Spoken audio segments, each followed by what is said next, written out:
Welcome back po sa aking munting channel, Mr. Ukol. Nandito na naman po ang inyong lingkod para magbigay ng tips at giya para naman po sa araw ng Sabado, November 23, 2024. Ito po yung 29th Maro Breeders' Cup na po. Kaya napakaganda po ng karera. Kaya kung ako sa inyo, pag-aralan nyo maigi ito, napakaganda nito. Meron tayong siyam na karera dito, no? 2:30 po ang simula, 2:30 PM ang simula. Yung pagbati, sisingit-singit ko na lang. Start na po tayo. Race number 1 po, ito po yung start ng ating first winner take all event, covers races 1 to 7. Full gate tayo dito, 14 entry. Distansya po is 1,400 meters. Para sa akin, ang daming may panalo po dito. Kaya yung mga nagbabalak gumawa ng winner take all, medyo kung may puhunan damihan nyo dito. First choice ko dito, number 14 na si Work From Home. Actually, si Work From Home, lasaran yan, November 17. Panlima yan dumating dun kila Batang Kangkalu. May Jopay. Bago mabato, galing sa 16 to 21 split to. Ganda ng post position yan. Ganyan madalas manalo yan. Nanalo yan last October 26, numero 9 yan sa dulon-dulo. Sila Buhayang Bato tinalo, 127.5. Kaya tingin ko, pag may premyo to, magaling tong kabayo na to. Work From Home, first choice ko. Second choice ko po dito, number 3, si Rocking Bell. Si Rocking Bell naman, tumakbo naman siya kila Kaboom. Tercero dumating to. Last November 17, may 129.5. May panalo talaga to sa akin. Dati naman mataas ang grupo nito. At least nasa kondisyon siya ngayon. Yan ang aking second choice. Third choice ko po, Dihado number 8. Si Laguna de Bay. Ito, giant killer naman to. Gamay ni A.R. Ramos yan. Kaya kung may mga kursunada pa po kayo, magbibigay akong fourth choice dito. Yung number 7 na si Raga Muffin. Ganda na ng kinilos na karaan yan, Dermating Kabayo. Kung magdadagdag ako, may panalo sa akin yung 1, yung 2, yung 4. Yan ang mga may panalo. Pero ako, race number 1. Ang first choice ko, number 14, Work From Home. Second choice po, number 3, Rocking Bell. Third choice, number 7. Third choice number 8, Laguna de Bay. Good luck po. Race number 2 na po tayo. Bayan ka race time siya. Pasensya na po Medyo may echo. Nasa loob po ako ng isang malaking CR. Pasensya na po.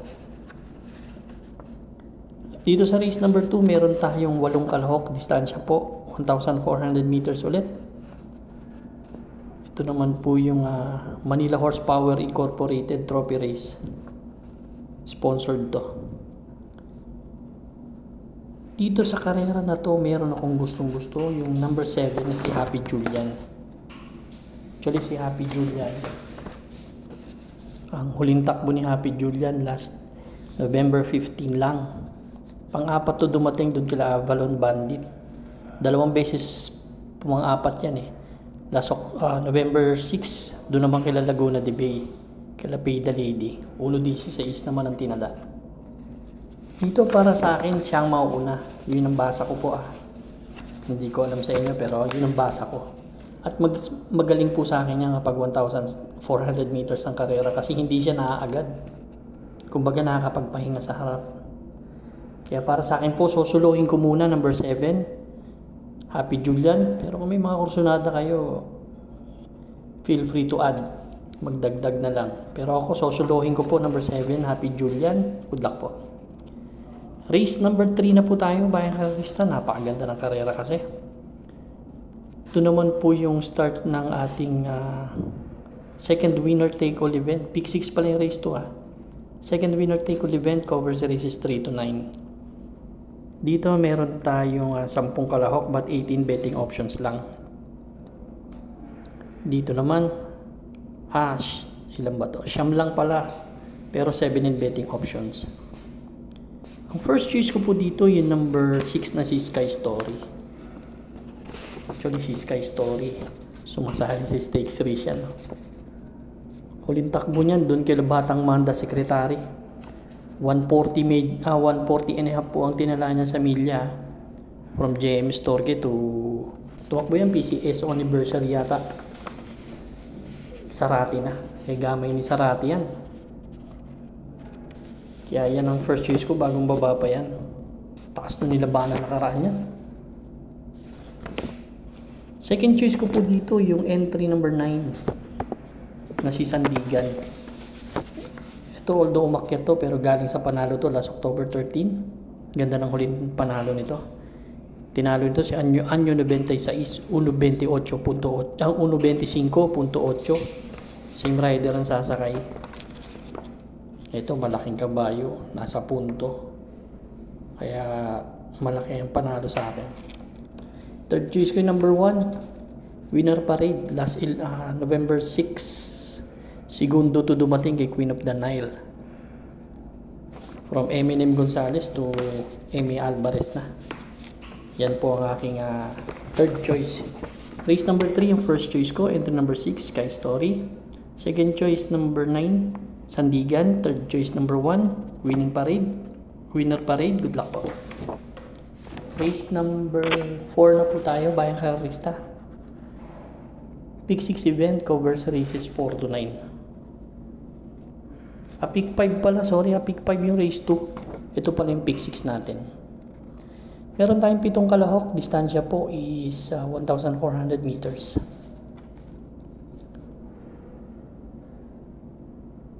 Ito naman yung San Miguel Corporation. Sponsored. First choice ko number 7, Viva de Oro. Actually, ang laki ng binaba nito.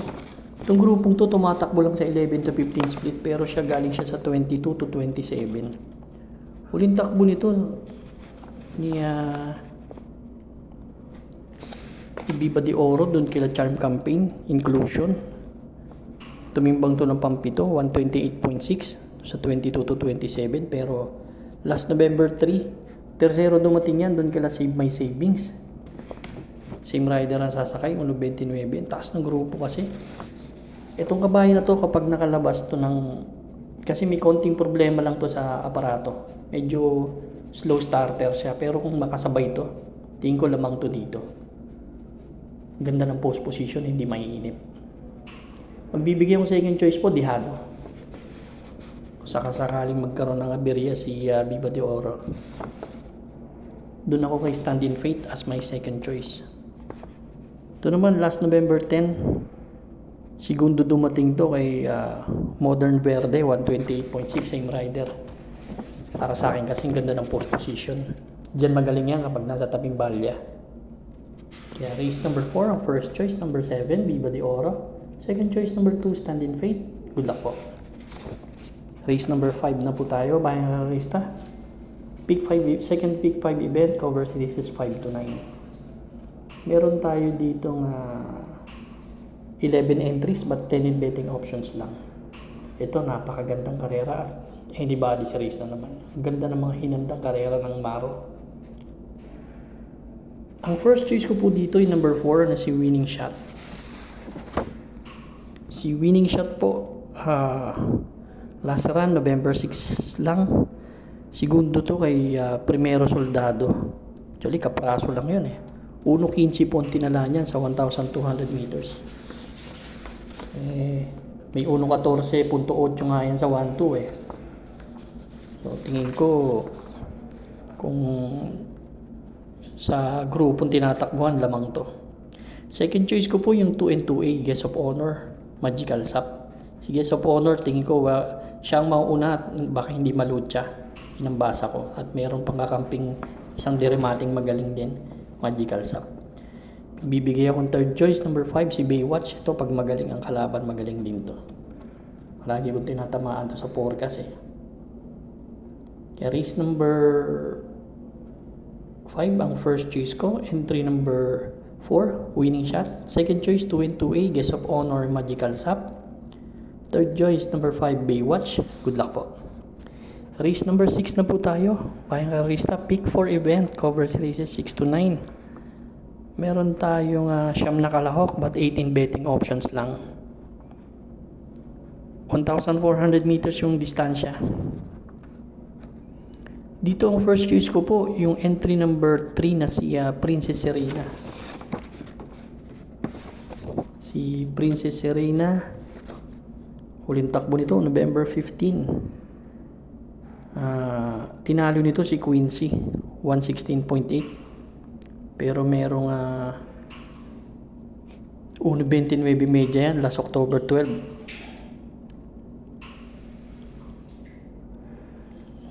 Dalawang beses na sumigundo pala yan.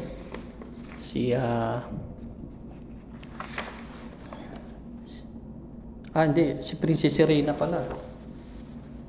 Galing sa panalo yan nakaraan si Quincy. Tapos segundo nakaraan yun. Baka hindi malucha pwedeng mauna sa karera na to. Second choice ko, number 8, si Queen Margot. Ito yung outstanding bugaw dumating. Yan po ang aking second choice kasi may premyo to. Ilalabas to sigurado. Ganda ng post position. Malaking kabayo kaya yan po ang aking second choice. At ito, tama, second choice. Third choice ko na rin si Barayong. Si Barayong palaging in the money to. Yan ang gustong gusto ko lang sa kabayo na yan. Kung may mga kursunada pa po kayo dito sa Race 6, nakikita kong pwedeng may chamba yung Shining Angel. Galing sa panalo yan.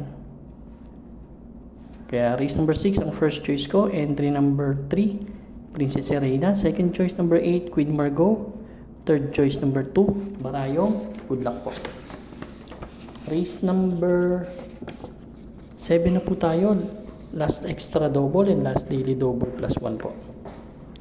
Dito naman meron tayong 11 kalahok but 10 in betting options lang. 1,400 meters Andox Lechon Corporation Trophy Race to. Dito ang first choice ko yung entry number 4, si Malibu Princess. Actually si Malibu Princess mataas ang grupo nilalabanan nito. Bagong baba to. Itong grupo na to nasa 16 to 21 lang. Siya tumakbo sa 22 to 27. Hindi lang tumakbo, nanalo pa. Pero medyo matagal na rin. September 20. Nanalo yan. Yan po ang aking first choice. Second choice ko po dito yung entry number 9 na si Distant Thunder. Ito, magaling tong kabayo na to kapag may premyo din. May remate at saka may tulin. Si Distant Thunder, tercero dumating yan last November 15. Doon kila Eyazaki. 115.20 nila, same rider ang sasakay. Third choice ko, siguro, talaga may panalo sa akin to, Mr. Brown. Yan. Mr. Brown, may tulin, may remate. Ganda ng post position, gusto ko yan. Pag sa Baller, may remate. Kaya race number 7 ang first choice. Entry number 4, Malibu Princess. Second choice, number 9, Distant Thunder. Third choice number 3, 2, Mr. Brown. Good luck po. Race number 8 na po tayo. Bayang karista. The penultimate race. Dito full gate tayo but 13 betting options lang. 1,400 meters po distansya. Dito anybody's race din to. First choice ko number 8 na si Work Bell. Actually, napanood ko yung huling takbo nito. Last November 17 lang kila Jubilong. Medyo hindi maganda sinalida. Kulelat yan Then kumaskas, nasalto pa. At nanalo pa ng malayo. 1.27 ang tinala. So tingin ko kung makakalabas na maganda to bagay na bagay kay unutong kabayo na to. Tingin ko pwedeng umulit. Second choice ko yung galing sa napaka laking upset. So si Doña Leon siya. Kaninong tinalo nito? Ang tinalo po nito nakaraan. Magandang dilag. Hindi lang yan, si Daily Burn pa, tsaka yung imported na isa. Part-time lover. 1.43 sa milyan tinala. Taas ng grupong tinalo. Tingin ko may husay talaga yung kabayo. Change jockey pa from RC Susan to JB Bakaygay na. Third choice ko po number 10 na si Full Combat Order. Ito naman galing sa panalo last October 27. Magaling din ang tinalo nito si Warchip tsaka si Beltuna. 1.20 sa Ismedia, same rider. Sasakay kay Onyok pa rin. So ganda ng post position, malakas umimate. Yan po ang aking third choice. Race number 8, ang first choice po. Entry number 8, Work Bell. Second choice number 9, Doña Leoncia. Third choice number 10, Full Combat Order. Good luck po. Bago tayo dumako sa ating last race, no? Shoutout po muna tayo. Shoutout po Darwin Awisia at kay Rod Laksamana, pagbati galing kay JR Kabansag. Shoutout din kay Jan Balbastro. Shoutout sir, nagpapabati yan sa akin. Kay Roy Maximo at kay Sir Larry Yuson na rin ng Galas. Si Chairman Larry Yuson in the future. Shoutout po. At kay Boss RB Borja. Shoutout sir. Tataya tayo bukas.